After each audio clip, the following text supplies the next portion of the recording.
following video will cover scheduling features inside of Infor Visual's shop floor application. The following is a list of videos for the shop floor series. It is recommended that you review the shop floor navigation, security, and common features video before beginning this video.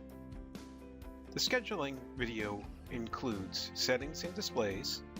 We'll look at the resources view, which is a summary view. We'll drill down from there and look at the resource schedule. Next, move into the major features of the schedule view, and finally briefly talk about the drill down views or toolbars.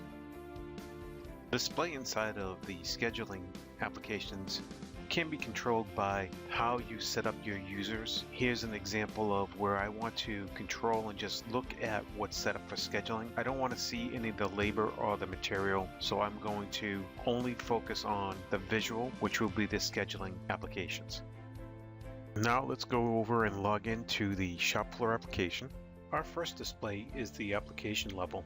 Here you can see my main menu for scheduling, and you can see my options and my choices on the right hand side as far as display. Our first display option is a list view, or we could choose the grid view, which is more of an icon view, and it's preferred with smaller machines or smaller displays to use the grid view. The preferences stored over in visual. Opening preference maintenance. You can see I've selected my user Al, and it's going to be underneath the mobile shop floor filter. And in the entry, it's going to be shop floor menu mode. 0 for the list view, or 1 for a grid view. Next, we can look at scheduling preferences. The first preference to set up would be your site ID. Here I've already entered in mine. And while I'm showing you the site ID, I also want you to recognize that we do store this by user over inside of preference maintenance. You'll also notice that we store all of the other preferences here as well. The sort by, the status, and the scheduled view by. As you can see that the scheduled view by right now is set up to be shop view, and here's where that's stored. I also have two other choices. I could have used an operation type or a resource group, and here's where they are stored. Note that all three of the schedule view items can be found inside of shop resource maintenance. The main resource view is based upon this selection. The next preference setting that we can discuss is the horizon days. You notice here that I've set up my horizon for a week. The resource schedule view gives you a summary for all of the resources in the selection. I can go through, if I were to change that horizon setting to 0, it actually opens it up so that there isn't any horizon. You would get all of the resources that are currently in the database. With the resource window open, let's examine the filter utility. Here you'll notice I can go in and type the letter T, and it examines every field inside of this window. So you can see the test operation as well as the user-defined throughput is being filtered.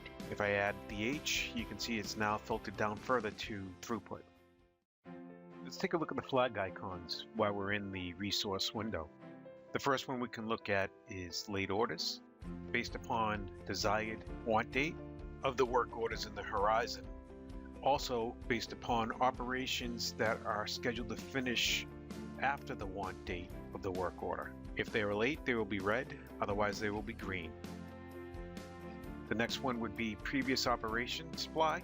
If the previous operations supplied materials, there will be a check. If not, you will see the icon with an X. And the third icon flag in the set indicates whether there are active labor tickets. The icon will be filled in if there are active labor tickets. The last resource view item to cover will be the customization of columns. Over here on the right hand side, I can select this icon, I can drill in, and you'll notice that I can select which columns I want to have displayed.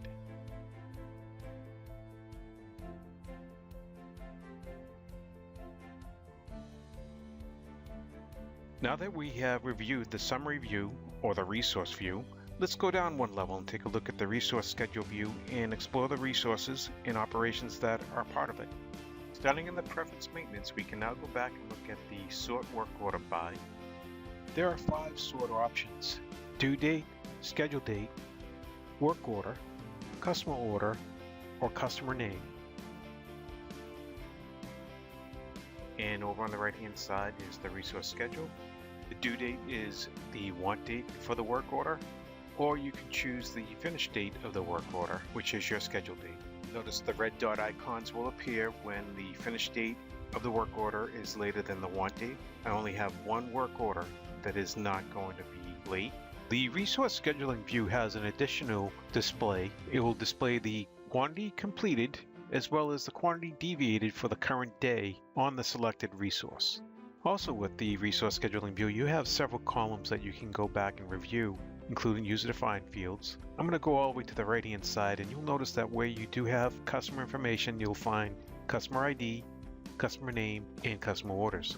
Staying in resource schedule view, let's take a look at the work order operation ID. Notice the work order is separated from the lot with a slash. If there's a split ID, then there will be a period before the split, and the operation ID will be inside the paren. If you notice an asterisk with the operation, that identifies a concurrent resource. The resource schedule view also includes several flag icons. First icon will identify if the operation is going to be late and will be in red. If it's going to be on time, it will be green. The next set of icons are for operation materials. If there are no requirements, you'll see a gray icon with a slash. If the materials are going to be late or you don't have sufficient materials, you'll see a red icon with an exclamation point. The icon will be green if there are sufficient materials for the operation. The third flag in the set will be for material moves from the previous operation. If there have been materials moved from the previous operation, there'll be a check icon. Otherwise, you'll see an X in the icon. The fourth icon in the series is for labor. If it's clear, it is telling you that the operation is scheduled to start on or before today, but there are no labor tickets. If you see the icon filled in with the plus sign, indicates that there is labor tickets against the operation, but none are active. And if you see just the icon filled in, it tells you that there are active labor tickets for that operation. If you see an icon with a paperclip, that indicates that there are document attachments for that operation. Additionally, you may see an icon with a wrench and a screwdriver, indicating that that material is specified for the operation is a tool or a fixture. And we've already discussed the red icon when the operations are late. Now let's head back to the preference maintenance, and we'll go back and review the last few preferences. Starting with status, we know that you can have firm or released, or a combination of both. Moving down to show available only, let's go to the resource schedule window to look at an example. I have 3 resources in a row. You'll notice that the icon has an X at the bottom right, as well as over here in the available quantity column. Values are at 0, and none of these operations will appear once I put the setting on. I'll put the flag on and submit the change, and then we can move back over to the resource schedule window. Only resources with quantities from previous operations will appear now in the resource schedule view. Now back inside of preference maintenance, I'm going to take off the show available only and show the non-scheduled operations and shop view option. You can see where it sets in preference maintenance, and I'll submit. Coming back to the resource schedule view, you can now see I have an operation that is not scheduled, and it will display here. The operation is also available for any of the other scheduling or dispatch features. Columns can be filtered or selected here inside of the resource schedule view. And here's a list of the columns that are available. The final setting to demonstrate is the Show button up on the top right. You notice that I have multiple rows. I can actually filter it down, for example, down to 5 rows. And there's multiple options for selection, up to 1,000. So here it'll just make my view smaller and easier to review. Next, moving down to the major features that are available underneath the resource schedule. The resource schedule view has capabilities of allowing dispatching or moving and selecting operations inside of the view. For example, if I go up to the top and I want to move this one operation to the top of my list, I can press the up button, and that will be the first operation to be worked on. Next, I could move down by dragging and dropping another operation.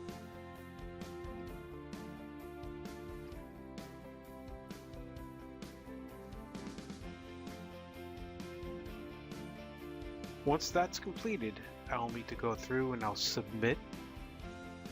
And once submitted, now you can see my list is completed. And over here on the left-hand side, you can see a new icon that represents these rows have been modified from the existing view, and they are essentially dispatched. If you want to go back, you can reset, and the reset button clears what you've dispatched and goes back to the original sort order. You can now review custom priorities. We can do it right here inside of the resource schedule window. For example, selecting the operation that has not been scheduled and setting the priority to 1, suggesting that this operation be dispatched higher in the list. And you can see the new icon or the new identifier to the left-hand side. I can also go in and choose another operation, change that priority to another number, which can also communicate to dispatching that this operation should be further down in the priority list. Customer priorities can also be entered over in the manufacturing window. Underneath the header card of a work order or a master, you can go in, and on the right hand side you will find the customer priority. In this example here, I'm selecting 2, and you'll notice once I save and go back to the shop floor and look at the resource schedule window, my second order has now got the icon for the number 2 based from the manufacturing window. The last section to be covered here in the shop floor scheduling video will be the drill down views, also known as the toolbars. Also remember to take a look at the navigation, security, and common features video to get a deeper view of these features. There are multiple toolbar or drop down options once you select an operation. For example, I'm going to go into detail. In this case, this is a detailed view of the previous window, a little bit more detail for it. I can go into operation list from here and get an idea of the operations that are on the work order past just the operation that I'm looking at. I can also go back and look at a material list that might be out there for the work order as well. So I can drill down and see several layers or several details based upon the toolbar that I want to go through and drill into. Going back to the resource schedule window, I'll take a look at another example. I'm going to drill down and display the materials for this work order. And with this example, you can see that I have an icon on the screen showing me that there are document attachments. I'm going to look at the documents, and this feature does allow me to add in more documents. I can either choose from an existing document or add a brand new document. The part picture from part maintenance displays here in the front window. I can drill in to see a larger view of that picture. There's also a picture drill down, which opens with the requirement picture. I could also look at the part picture. I can go in and look at the operation, the work order part ID from part maintenance, or even the work order itself could have its own picture. The last drill down item to be covered will be specifications, coming directly from requirement or operation, or even the work order header. In future videos, I'll be covering shop floor labor and then followed up by shop floor work order material or inventory. When a user has the mobile labor and mobile material set up, they can get at further functionality inside of the scheduling application, including access to the other applications. But let's review the scheduling application. You'll notice that I've drilled into my resource, and I'm looking at the resource schedule window. In the header, the default employee ID with his status and picture appear. Since I selected a row, you'll notice that I now have access to the other applications that would be part of labor or mobile material. Thank you for watching this video. On shop floor scheduling.